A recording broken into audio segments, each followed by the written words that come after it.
কলকাতায় নিখোঁজ এমপি আনোয়ার আল আজিম না ফেরার দেশে। ঝিনাইদহ ৪ আসনের সংসদ সদস্য আনোয়ার আল আজিম আনারের মরদেহ কলকাতা থেকে উদ্ধার করেছে ভারতের পুলিশ।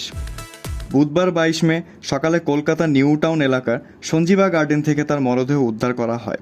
এ ঘটনায় দুজনকে আটক করা হয়েছে। গত ১১ মে আনোয়ার আল আজিম চিকিৎসার জন্য ভারতের কলকাতায় গিয়েছিলেন।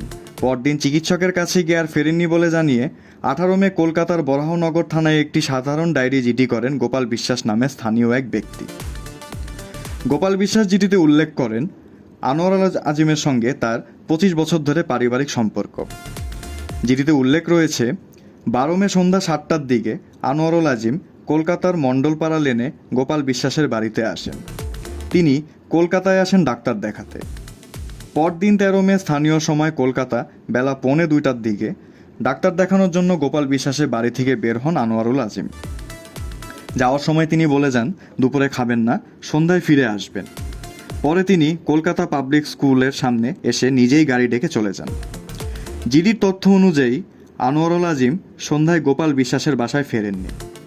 আনোয়ারুল আজিমের হোয়াটসঅ্যাপ নম্বর থেকে গোপালকে একটি বার্তা পাঠিয়ে জানানো হয় বিশেষ কাজে তিনি দিল্লি যাচ্ছেন। সেখানে পৌঁছে তিনি ফোন করে গোপাল বিশ্বাসকে জানাবেন গোপাল বিশ্বাসের ফোন করার দরকার নেই। পরে ১৫ মে স্থানীয় সময় সকাল ১১:২১ আনোয়ারুল আজিমের নম্বর থেকে হোয়াটসঅ্যাপে আরেকটি বার্তা আসে।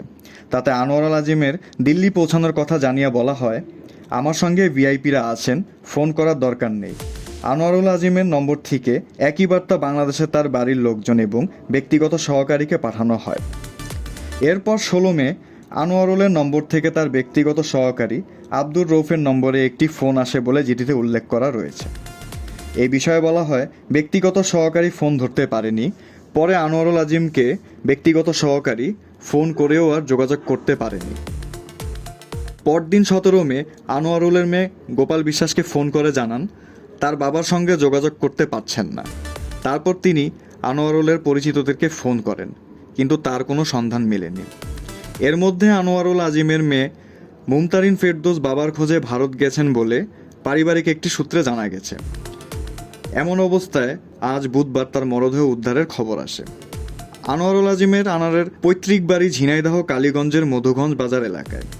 তিনি কালীগঞ্জ উপজেলা আওয়ামী লীগের সভাপতি ও ঝিনাইদহ ৪ আসনের সংসদ সদস্য।